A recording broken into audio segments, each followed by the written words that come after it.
Good afternoon and welcome to the latest edition of Shooting Straight with me, Voice of the Forge, as always, shooting straight from the lip.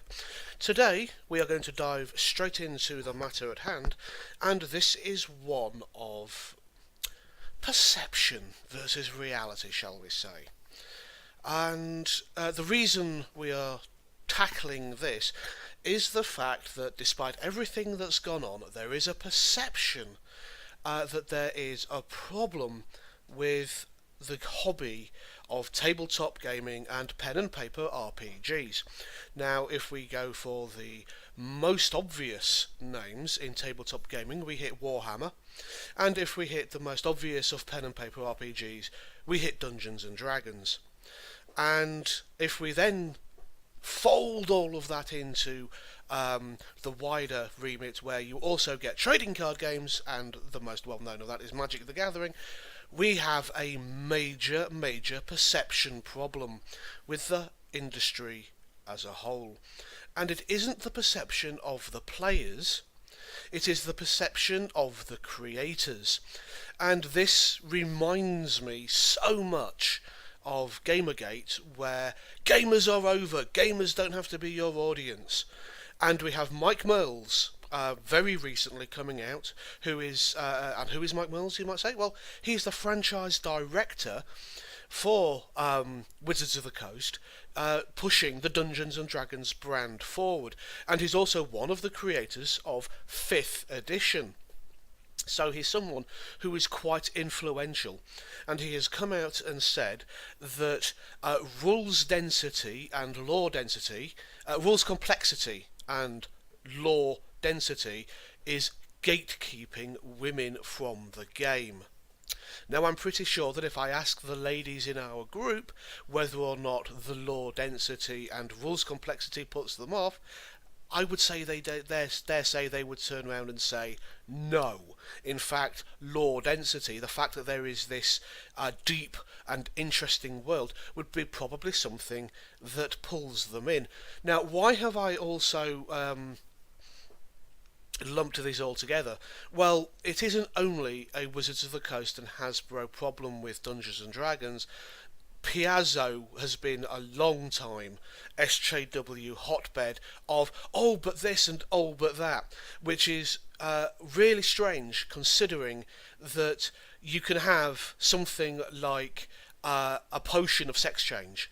Well, if you don't feel like a bloke and you feel like a woman, buy the potion. That's it.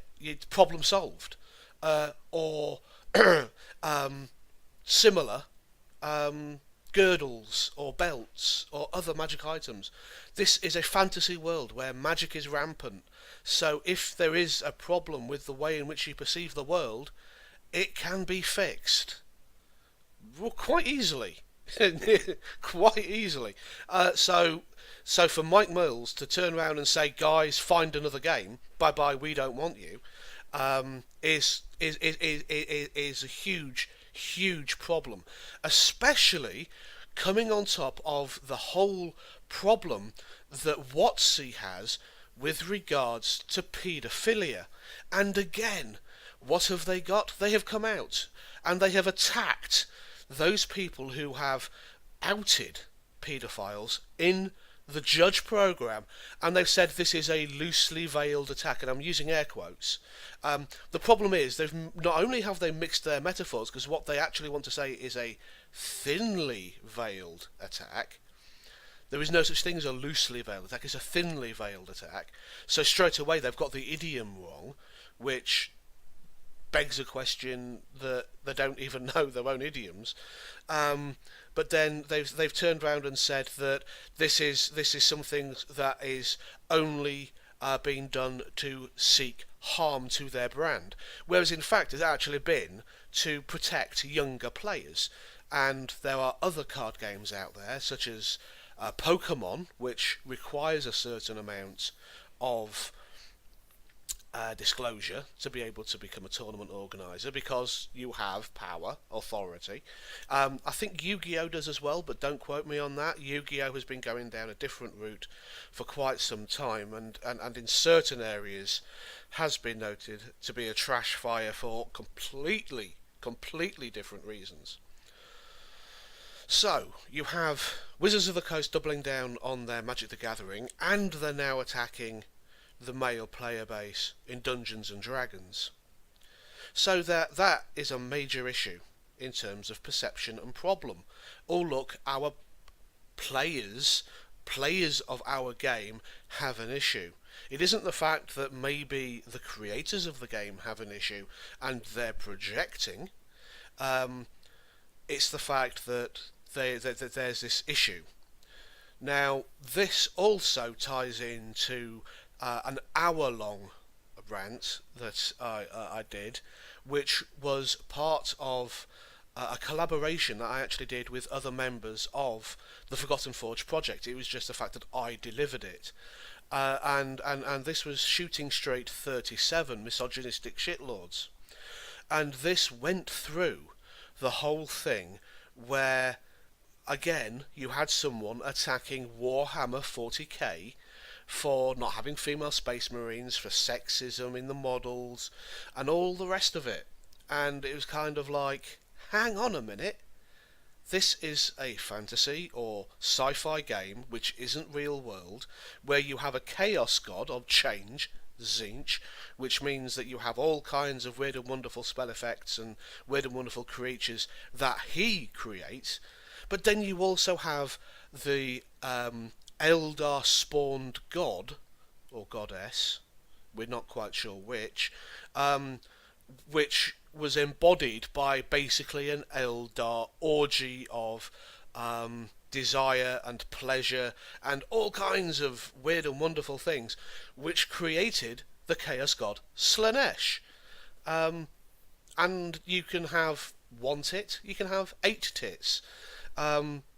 It's a Chaos God of desire and debauchery and all of that kind of wondrous debacle that spawned it, and we lump that into the mix. Oh Christ! I'm knocking all my paperwork all over the place. Yeah, so you lump all this together into one huge melange, and you can see that these people have a major issue with men in general. So there is a perception problem.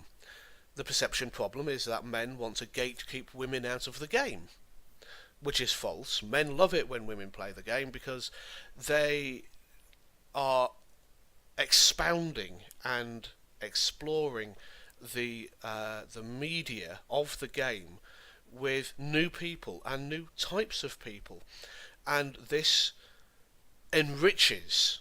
There's that famous word, enrichment, which we have through migration, apparently.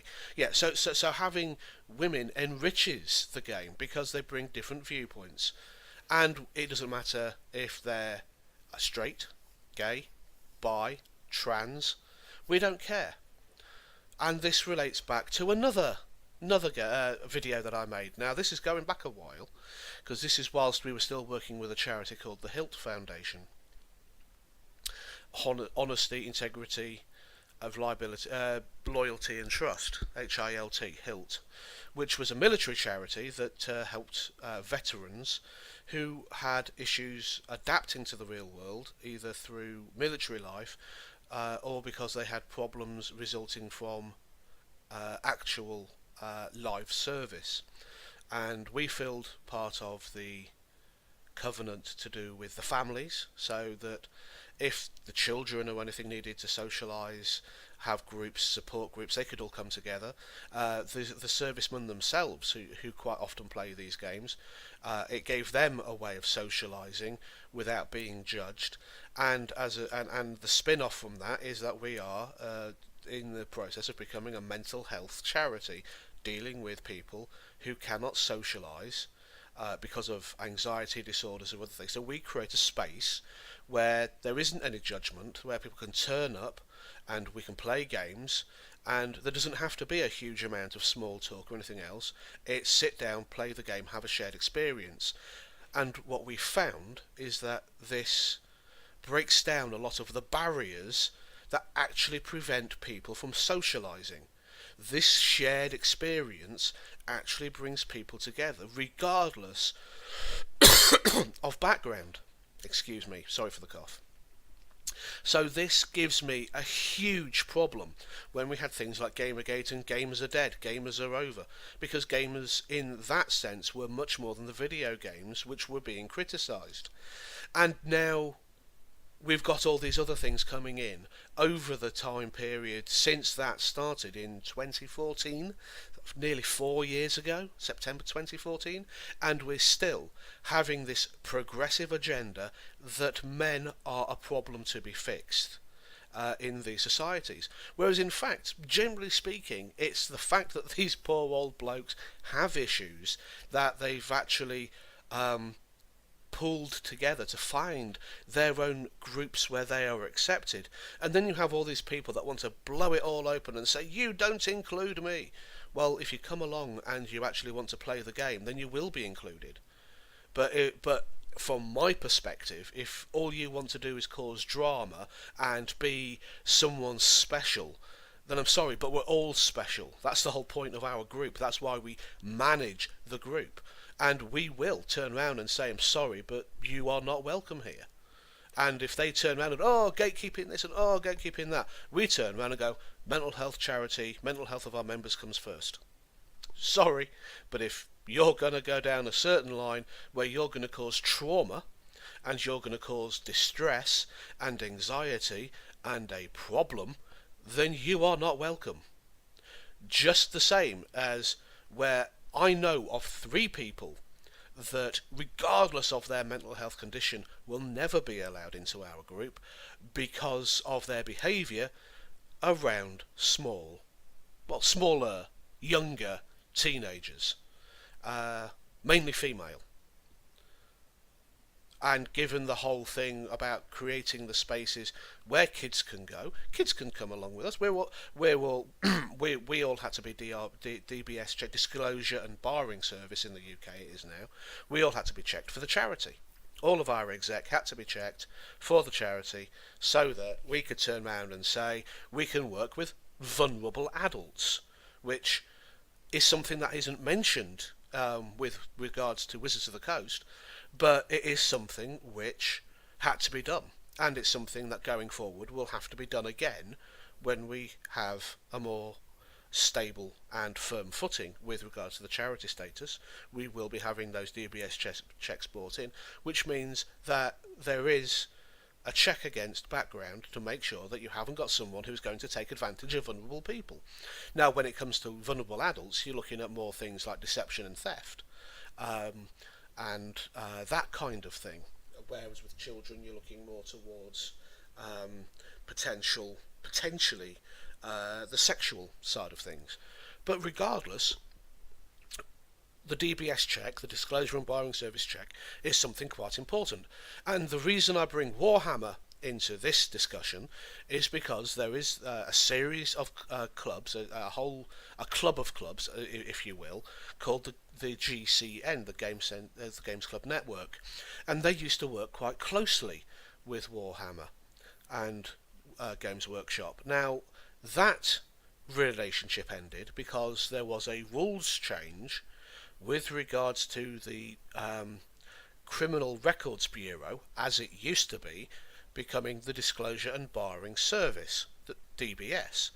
Now, ostensibly, they did the same thing, but the difference was that they reduced the bar in some ways for clubs to be able to do certain things where there was an incidental contact with vulnerable adults and children. So unless you were kind of doing some kind of therapy, then you didn't need to have these DBS checks. Or if you were something like Air Force cadets, but again, because there was the authority and all the rest of it, you were working with young children, you would still need to have a DBS check. But if you were just a volunteer driver of a minibus taking them to and from, and that was the only contact that you had, you no longer needed the CRB check. So there was this big hoo-ha between the GCN and Warhammer because it was no longer mandatory, and the GCN decided that no, they weren't going to have the checks, and as a result, Games Workshop ended their relationship with these clubs. They weren't going to promote them in store anymore because there was no longer this guarantee of the CRB/DBS check being carried out. So you can see that there is there straight away there was a company that was willing to maybe hurt itself a little bit in the bottom line with regards to promotion and people being able to play the game with the figures that they've bought in order to protect children, and Wizards of the Coast, WotC, turning around and saying, "Oh no, we're being attacked, we're being slandered, and oh no, someone's saying there's paedophiles in our midst, and it's all an attack to discredit us," whereas in fact these were convicted paedophiles. These weren't even suspected paedophiles. These were people who had been caught and convicted for having things like child porn or making child porn with digital and other assets and all this, that and the other. And then there were people who had actually gone out and committed offences. So again, you're looking at this perception, and once more we've got another person from Hasbro Wizards of the Coast turning around and saying men are a problem. So we've come full circle, where we've gone gamers are an issue 4 years ago, all the way through the gamut of men are misogynistic shitlords, gatekeeping women through law, this, that and the other, and we've had it come through tabletop gaming, and now we've hit a paedophile problem in Wizards of the Coast, and oh look, at the start of 2018, we're back to men and gamers being a problem of the industry, and oh no, let's not gatekeep and everything else. It's almost like a distraction.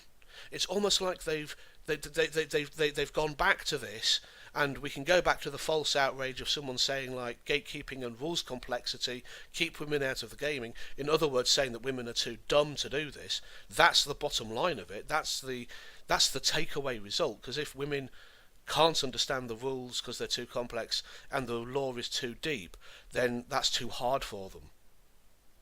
Well, that's definitely a misogynistic take, Mike Merles. That's definitely misogynistic. That's much more misogynistic than what the gamers are saying. It's almost like a smokescreen. It's almost like we're going back, and instead of being video games, we're now talking pen and paper RPG. It's almost like there's been this massive issue with one of your products, Magic the Gathering. So let's create a controversy out of nothing, a storm in a teacup, to distract from that by saying something about gatekeeping and women in the hobby. Anyway, that's my take on it. I urge you to go out and do your own research, make your own videos if you don't want to spread mine, but make this an issue. Let's see that Wizards of the Coast are floundering. Now they're just splashing around in the water as if, and it looks to me as if they're going down for the second time. And if they go down for a third time, then this may well be where Hasbro turns around and goes, you know what? We no longer want to work with you. We'll sell you off. Which may not necessarily be a bad thing for us, because it may well be they get new overlords that actually give a shit about what they're producing and who they're selling to. I am, as always, Voice of the Forge. You can find me on YouTube, you can find me on Twitch, you can find me on Twitter, all under the Voice of the Forge banner, as part of the Forgotten Forge Games project. Thank you, and good afternoon.